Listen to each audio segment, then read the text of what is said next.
শ্রাবণ মাস এটা এমন একটা সময় যে সময়ে কেউ কেদারনাথের পথে গণ্ডি কেটে কেটে এগোচ্ছেন, কেউ বা আবার আদি যোগীর পথে, এদিকে আবার কেউ কেউ তারকেশ্বরের পথে জল নিয়ে চলেছেন। কিন্তু আপনি কি জানেন সম্পূর্ণ বিশ্বে, সম্পূর্ণ ব্রহ্মাণ্ডে প্রথম পাবনী যাত্রা কে করেছিলেন? কিংবা এই গোটা শ্রাবণ মাস ধরে কেন দেবাদিদেব মহাদেবের পুজো করা হয়, আরাধনা করা হয়? কেনই বা গোটা শ্রাবণ মাসে মানুষ শিবলিঙ্গে জল ঢালতে চলে কাতারে কাতারে? কেনই বা শ্রাবণ মাসকে শ্রেষ্ঠ মাস হিসেবে ধরা হয়? আজকের এই ভিডিওর মধ্য দিয়ে সবকটি প্রশ্নের উত্তর জানবো, কিন্তু তার পূর্বে নমস্কার, আমি অভিজিৎ। আমাদের এই ভিডিওগুলো যদি আপনাদের ভালো লেগে থাকে তাহলে অবশ্যই চ্যানেলটিকে সাবস্ক্রাইব করতে ভুলবেন না। আমরা জানি প্রত্যেকটা শ্রাবণ মাসে প্রবল বর্ষা হয়, আকাশ বজ্র বিদ্যুৎ সহ গর্জে ওঠে। শুধুমাত্র আকাশ গর্জায় না, এই সময় যারা জল নিয়ে চলেছে বাবার মাথায় ঢালতে তারাও গর্জে ওঠেন। কেউ বলে হর হর মহাদেব, আবার কেউ বলে বম বম ভোলে।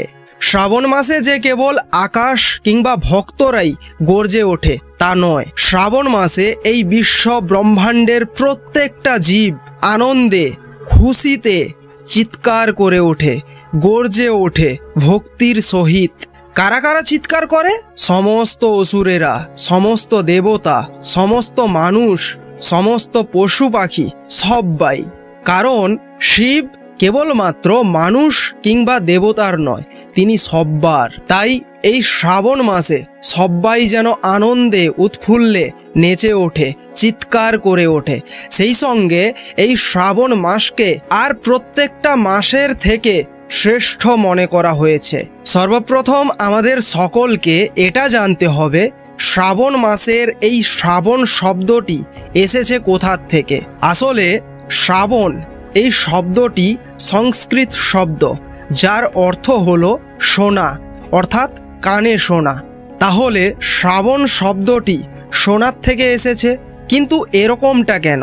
তার একমাত্র কারণ লেখার আগে পর্যন্ত আমাদের পূর্বপুরুষেরা শোনার পরম্পরা জানত, যাকে বলা হয় শ্রুতি। শ্রুতি অর্থাৎ শোনা। আচ্ছা, আমরা প্রথমেই বললাম এই শ্রাবণ মাসে সমস্ত অসুরেরা, সমস্ত দেবতারা, সমস্ত পশু পাখিরা, সমস্ত মানুষেরা সবাই মিলে শ্রাবণ মাসে শিবের আরাধনা করে। কিন্তু তারও তো নিশ্চয়ই একটা কারণ রয়েছে, কেনই বা করে? আমরা সকলেই সমুদ্র মন্থনের পরের কাহিনীটা জানি, যে শিব সমুদ্র থেকে উঠে আসা বিষ তিনি নিজের কণ্ঠে ধারণ করেছিলেন। কিন্তু সমুদ্র মন্থনের আগের কাহিনীটি বাকি, আর কেনই বা সমুদ্র মন্থন হয়েছিল? আসলে একবার হয়েছে কি, ঋষি দুর্বাসা স্বর্গ অতিক্রম করে কোথায় যেন একটা যাচ্ছিলেন, অর্থাৎ তিনি যেখানে যাচ্ছিলেন তার ঠিক পেছনে স্বর্গ থেকে গেছিল। যখন তিনি স্বর্গলোক অতিক্রম করছিলেন ঠিক তখনই তার সঙ্গে দেবরাজ ইন্দ্রের দেখা হয়। ইন্দ্র তার নিজের বাহন এরাবতে বসেছিলেন। এরাবত হলেন হাতিদের পূর্বপুরুষ। তো এরাবতের ওপর বসে যাচ্ছিলেন দেবরাজ ইন্দ্র। পথে দুর্বাসা ঋষির সঙ্গে সাক্ষাৎ হওয়ায় দুর্বাসা ঋষি ভক্তি ভরে একটি অলৌকিক মালা দেবরাজ ইন্দ্রকে প্রদান করলেন উপহার স্বরূপ।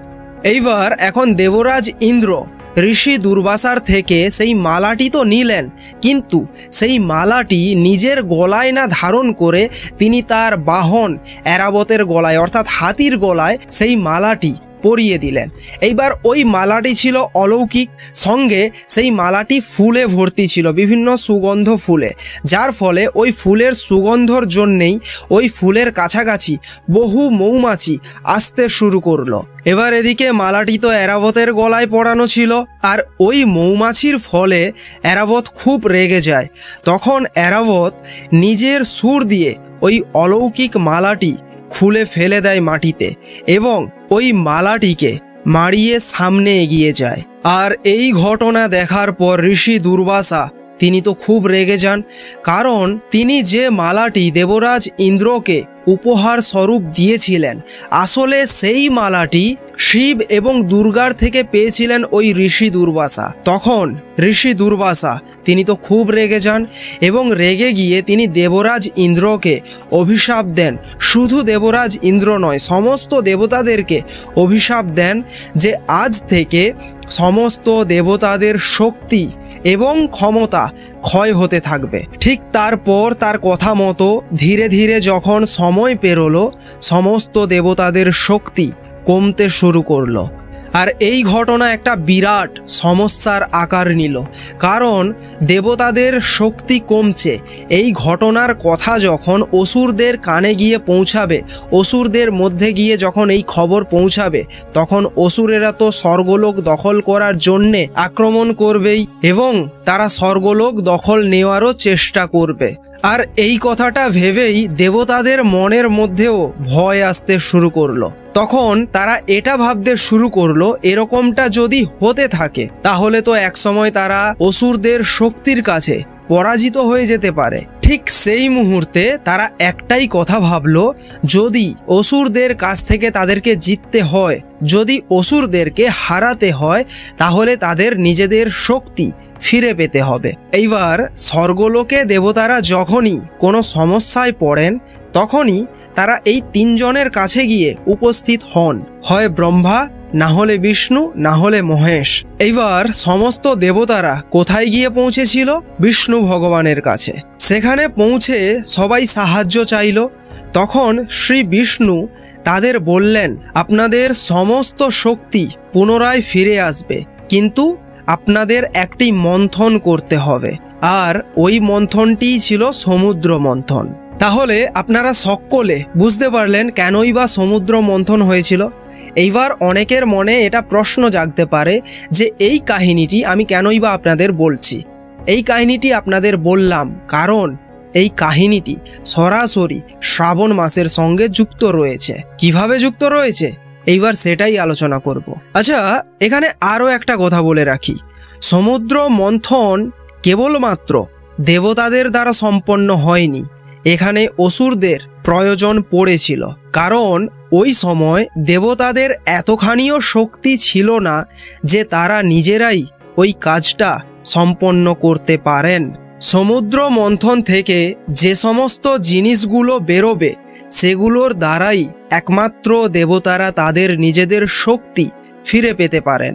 এবার যখন সাগর মন্থন বা সমুদ্র মন্থন শুরু হলো, সর্বপ্রথম যে জিনিসটি উঠে এসেছিল সেটা হলো হলাহল, অর্থাৎ বিশ্বের সবচেয়ে ক্ষতিকর বিষ। যে বিষের ধোঁয়া বা গন্ধ থেকে খারাপ অবস্থা হয়ে পড়েছিল সমগ্র বিশ্বের। ওই বিষের গন্ধে এবং প্রভাবে দেবতারাও অজ্ঞান হতে শুরু করলেন, পশু পাখিরা মরতে আরম্ভ করলো। কেউই ওই বিষের কাছাকাছিও যেতে পারছিলেন না, কারণ এতটাই ভয়ঙ্কর ছিল ওই বিষপাত্র। এইবার সবাই মিলে ভাবলো যে বিষ্ণুর কাছে তারা সাহায্য চাইবে। তখন দেখলো যে বিষ্ণু তো ওখানেই উপস্থিত ছিলেন এবং বিষ্ণুই তো তাদেরকে এই পথের কথা বলেছিলেন। তখন তারা সবাই মিলে একসঙ্গে ব্রহ্মার শরণাপন্ন হলেন। কিন্তু তারা যখন সেখানে গিয়ে উপস্থিত হন, তারা দেখেন বিষের প্রভাবে ব্রহ্মার অবস্থাও খারাপ হতে শুরু করেছে, অর্থাৎ ব্রহ্মার ওপরেও সেই বিষের প্রভাব পড়ছিল। ঠিক এমনও অবস্থাতে ব্রহ্মা সমস্ত দেবতাদেরকে বললেন, এই বিশ্ব ব্রহ্মাণ্ডে কেবলমাত্র একজনই রয়েছেন যিনি এই বিষকে আয়ত্তে আনতে পারেন, এই বিষকে নিয়ন্ত্রণ করতে পারেন, আর তিনিই হচ্ছেন শিব। তখন সমস্ত দেবতারা মিলে শিবের শরণাপন্ন হলেন এবং শিবকে বললেন, হে মহাদেব, এই পরিস্থিতিতে কেবল আপনিই আমাদের রক্ষা করতে পারেন। তখন শিব হলাহল বিষ পান করেন এবং পান করে নিজের কণ্ঠে ধারণ করলেন, যার জন্যেই তার আরেক নাম নীলকণ্ঠ। এবার এই হলাহল বিষ যদি শিব নিজের কণ্ঠে না ধারণ করতেন তাহলে দেবতারাও থাকতো না, অসুররাও বাঁচত না, পশু পাখি কিছুই থাকতো না। আর ঠিক এই কারণেই মানুষ কিংবা দেবতারা কেবলমাত্র শিবের পূজা করেন না, সেই সঙ্গে পশু পাখি অসুরেরা সমগ্র বিশ্ব এই শ্রাবণ মাসে তারাও শিবের আরাধনা করে থাকেন। এইবার বলি, শিব তো সেই বিষকে নিজের কণ্ঠে ধারণ করলেন, কারণ কণ্ঠের নিচে গেলে শিবের ক্ষতি, আবার মুখের বাইরে বেরোলে ব্রহ্মাণ্ডের ক্ষতি। কিন্তু ওই হালাহাল বিষ কণ্ঠে ধারণ করার ফলে শিবের ওপরও ওই ভয়ঙ্কর বিষের প্রভাব পড়ছিল, যার ফলে তার শরীর ঘামতে শুরু করেছিল, তার শরীরের তাপমাত্রা বাড়ছিল, শিব স্থির থাকতে পারছিলেন না। যেহেতু এই ঘটনা সমুদ্রের ধারে ঘটছিল এবং তারা দেখতে পাচ্ছিল যে শিবজি স্থির থাকতে পারছেন না, তার তাপমাত্রা বাড়ছে, তখন দেবতারা অসুরেরা সবাই মিলে স্থির করলেন তারা শিবের মাথার ওপর জল ঢালবেন। এবং ঠিক এমনটাই তারা করলেন, সমুদ্র থেকে জল নিয়ে এসে তারা জল ঢালতে শুরু করলেন শিবের মাথায় এবং ততক্ষণ জল ঢালতে থাকলেন যতক্ষণ না শিবের তাপমাত্রা নিয়ন্ত্রণে আসে এবং তিনি স্থির হন। আর ঠিক এখান থেকেই এই জলাভিষেক জল ঢালার প্রথা শুরু হয়েছিল। ওই সময় অসুর এবং দেবতারা সবাই যেন এক হয়ে চেষ্টা চালিয়ে যাচ্ছিলেন যাতে শিবকে স্থির করা যায়, তাপমাত্রা নিয়ন্ত্রণে আনা যায়। আর যতক্ষণ না শিবজি স্থির হচ্ছিলেন ঠিক ততক্ষণ পর্যন্ত সবাই মিলে তার মাথার ওপর অনবরত জল ঢেলেই যাচ্ছিলেন। আর ঠিক এই কারণেই শ্রাবণ মাসে আমরা সবাই দূর দূরান্ত থেকে এসে জল ঢালতে চলি শিবকে সন্তুষ্ট করার জন্যে। আর এই শ্রাবণ মাসে জল ঢাললে শিব সন্তুষ্টও হন, কারণ তার সেই অভিজ্ঞতার কথা তিনি নিজেও মনে রেখেছেন যখন তার কণ্ঠে তিনি হালাহাল বিষ ধারণ করেছিলেন। তাহলে বুঝতেই পারলেন শ্রাবণ মাসের এই জলাভিষেকের প্রথাটা, পরম্পরাটা ঠিক কিভাবে শুরু হয়েছিল। এছাড়াও শ্রাবণ মাসের এই জলাভিষেককে কেন্দ্র করে বহু পুরাণে বহু ধরনের বক্তব্য তুলে ধরা রয়েছে। যেরকম শিব পুরাণে লেখা রয়েছে যে এই শ্রাবণ মাসে যদি কোনো ব্যক্তি জলাভিষেক করেন, শিবের মাথায় জল ঢালেন, জল অর্পণ করেন, তাহলে তার জন্ম জন্মান্তরের পাপ ক্ষয় হয় এবং স্বয়ং শিব তাকে পাপ থেকে রক্ষা করেন। ঠিক একইভাবে ইস্কন পুরাণেও লেখা রয়েছে যে কয়েকশো বছর জলাভিষেক বা তপস্যা করে আমরা যে ফল পেতে পারি, সেই একই ফল কেবলমাত্র আমরা শ্রাবণ মাসে জলাভিষেক এবং তপস্যার মধ্য দিয়ে পেতে পারি। আর লিঙ্গ পুরাণ বলে যে শ্রাবণ মাসে জলাভিষেক কিংবা শিবের আরাধনা অন্যান্য মাসগুলোর তুলনায় অনেক বেশি ফলপ্রসূ হয়ে থাকে। শ্রাবণ মাসের প্রত্যেকটা দিন শিবের আরাধনা, জলাভিষেক, প্রত্যেকটা পুরাণেই সেই একই কথা বলা রয়েছে। প্রত্যেকটা পুরাণেই শ্রাবণ মাসের মাহাত্ম্য বিশ্লেষিত রয়েছে। সমস্ত বেদ এবং পুরাণ যিনি লিখেছিলেন সেই মহর্ষি বেদব্যাস, যিনি মহাভারতও লিখেছিলেন, 7 চিরঞ্জীবীদের মধ্যে যিনি একজন, সেই মহর্ষি বেদব্যাস তিনিও এই কথাটাই বলেছিলেন যে শিবের আরাধনা করার জন্যে শ্রাবণ মাস শ্রেষ্ঠ। এবং পঞ্চাক্ষী মন্ত্র ওম নমঃ শিবায়, যে মন্ত্র আমরা সবাই ছোট থেকেই শুনে এসেছি, মহর্ষি বেদব্যাস এই মন্ত্রের ওপরই জোর দেওয়ার কথা বলেছেন। এইবার সব শেষে একটাই প্রশ্ন থেকে যায় যে এই মহাবিশ্ব ব্রহ্মাণ্ডে সর্বপ্রথম শ্রাবণ মাসে পাবন যাত্রা কে করেছিলেন? আমরা সকলেই কথায় কথায় একটা কথা বলে থাকি যে রাবণের থেকে আর বড় শিব ভক্ত এই ব্রহ্মাণ্ডে বোধহয় কেউ নেই। হ্যাঁ, সেই রাবণই সর্বপ্রথম শ্রাবণ মাসে পাবন যাত্রা করেছিলেন। আশা করি আজকের এই ভিডিওর মধ্য দিয়ে আপনারা জানতে পারলেন ঠিক কিভাবে শ্রাবণ মাসের এই পাবন যাত্রা বা জলাভিষেক শুরু হয়েছিল, কেনই বা শ্রাবণ মাসের এতখানি মাহাত্ম্য রয়েছে, কিংবা এই বিশ্ব ব্রহ্মাণ্ডে কে প্রথম শ্রাবণ মাসে পাবন যাত্রা শুরু করেছিলেন।